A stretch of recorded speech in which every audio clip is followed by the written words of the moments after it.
quelques informations. La feuille n'a pas été faite ni par l'abbé partant, ni par l'abbé arrivant, parce que l'abbé partant avait beaucoup à faire, et l'abbé arrivant n'a pas encore connexion à l'ordinateur. Qu'est-ce que vous voulez alors que je fasse? Enfin, peut-être à l'écrit, mais c'est... Donc là, cette semaine, ce sont les messes, comme toujours, à 8 heures du matin, et dimanche, c'est comme aujourd'hui. Donc c'est tout simple. Alors, mais lundi, il y a donc demain, il y a quand même une fête très importante, le Cœur Immaculé de Marie, avec une messe recto tono, chantée recto tono, avec un salut. Et donc lundi, mardi, c'est Saint Philippe Béniti, mercredi Saint Barthélemy, dans le Carmel, c'est de nouveau messe donc chantée recto tono, donc le matin. Jeudi Saint-Louis, et vendredi c'est de la féerie, donc avec une mémoire de Saint Zéphérien.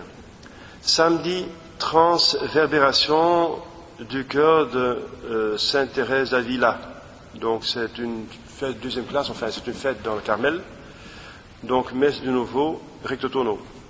Alors dimanche prochain, donc les deux messes avec le salut l'après-midi. Aujourd'hui, il n'y a pas de salut parce que l'abbé qui me remplace, Rennes, a eu un empêchement imprévu. Donc je suis heureux d'être de retour. J'étais ici il y a c'était en 2001, j'étais ici 1 an. Donc il y a pas mal de personnes que je ne connais pas, donc ça a évolué. Donc voilà, donc je ferai de mon mieux. Et j'attends la confirmation de ma nomination dans quelques semaines par Monseigneur Fellet.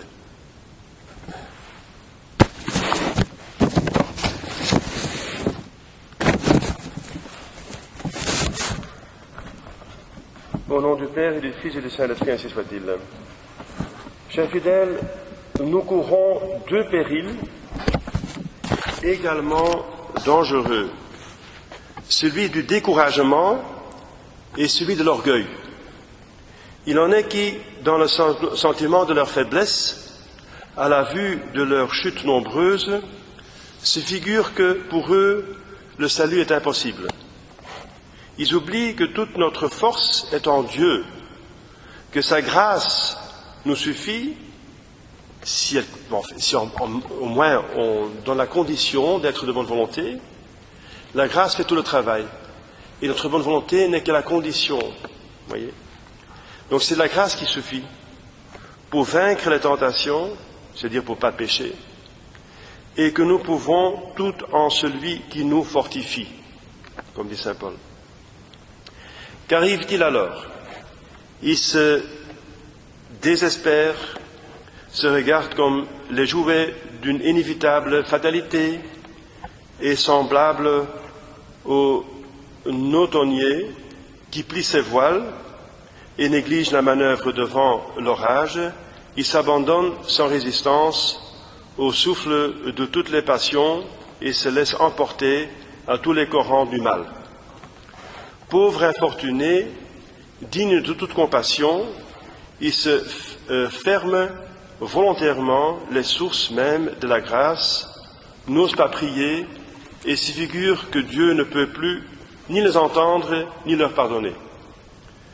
Jésus, le doux ami des pécheurs, vient aujourd'hui dans l'Évangile les tirer de cette illusion mortelle et leur apprendre qu'ils doivent trouver dans leur humiliation même le plus sûr moyen de toucher le cœur de Dieu. D'autres, au contraire, séduits par un orgueil insensé, sont en admiration devant leur propre mérite. Ils se croient remplis de vertu, s'en attribuent la gloire et se mettent bien au-dessus de leur prochain qu'ils voient loin d'eux et qu'ils dédaignent sans pitié. Ces hommes, souillés par une orgueilleuse présomption qui doit tuer leur âme et la rendre insupportable aux yeux de Dieu et même du prochain, sont les plus exposés à se perdre, car ils provoquent la foudre divine toujours prête à frapper les superbes.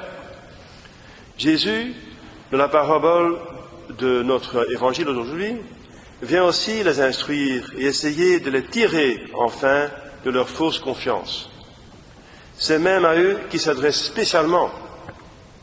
L'évangéliste dit, Jésus, s'adressant à quelques-uns de ceux qui se confiaient en eux-mêmes comme étant justes et méprisaient les autres.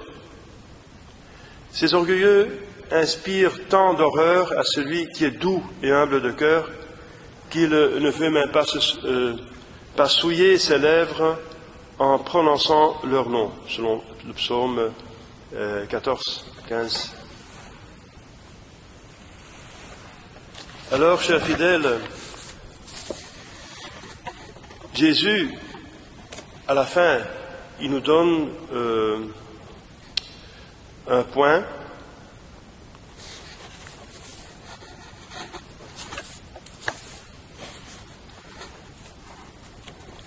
Il aime à clore ses paraboles par quelques grands axiomes moraux. C'est une loi, comme il y a une loi physique. Si je prends en prière, je la lâche, elle tombe en bas. Vous voyez ? Si je prends un ballon, il vole en haut. Il y a des lois physiques. Il y a des lois dans le monde spirituel, dans le monde de Dieu, des âmes, etc. Bien, donc Jésus exprime une loi qui rattache une instruction particulière au vaste ensemble de la philosophie chrétienne, comme dit Philion. Jésus veut assigner la cause de sa sentence et déclarer pourquoi le publicain a été justifié et non le pharisien. Aussi dit-il, quiconque, voici la loi, quiconque s'exalte sera humilié et quiconque s'humilie sera exalté. C'est une loi générale. Il faut que tout orgueilleux soit humilié, et eussiez-vous élevé la tête jusqu'au ciel, je vous en ferai descendre, dit le Seigneur. Abdias 4. Toute la Sainte Écriture confirme cette parole. Jésus-Christ la répète souvent. La raison nous dit qu'il doit en être ainsi. L'orgueil et l'ambition nous révoltent. L'humilité seule et la modestie nous plaisent. Personne ne nous paraît plus digne des honneurs que celui qui les fouille. Nous sentons et nous comprenons que si nous sommes destinés à la gloire, il ne nous sied pas de nous couronner de nos propres mains. Le témoignage qu'en se rend à soi-même est toujours suspect, rarement vrai. Nous sommes trop aveugles pour nous juger avec vérité et trop pleins d'amour propre pour le faire avec équité. Aussi est-ce le jugement des autres qui doit décider de ce qui nous est dû. Surtout l'autre, c'est dit avec un grand A majuscule, Dieu. Que faut-il donc penser de celui qui prévient le jugement de Dieu même et usurpe un droit qui n'appartient qu'à ce souverain arbitre de nos mérites et nos destinées? Il reviendra juger les vivants et les morts. C'est Jésus qui est juge. La gloire et la justice de Dieu exigent qu'il humilie et punisse celui qui s'élève. Il le fait souvent, même dès ici-bas, par des humiliations de toute espèce, ainsi que par des troubles, des inquiétudes, des dépits secrets. Mais le grand châtiment est réservé pour un autre temps. Alors prions Dieu et la Sainte Vierge. Ô Dieu, je le reconnais maintenant, c'est avec raison que vous résistez aux superbes et que vous donnez votre grâce aux humbles. Je me souviendrai désormais de ces deux hommes fameux dont vous vous servez pour mon instruction. Je ne viendrai pas, comme l'un, vous étaler mes faibles vertus, ni me glorifier de mes propres dons. Non, je vous confesserai, au contraire, mon injustice, afin que vous daigniez me la pardonner.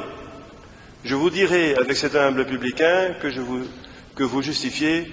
Ô Dieu, ayez pitié de moi, qui suis un pécheur. Ainsi soit-il. Au nom du Père, et du Fils, et du Saint-Esprit, ainsi soit-il.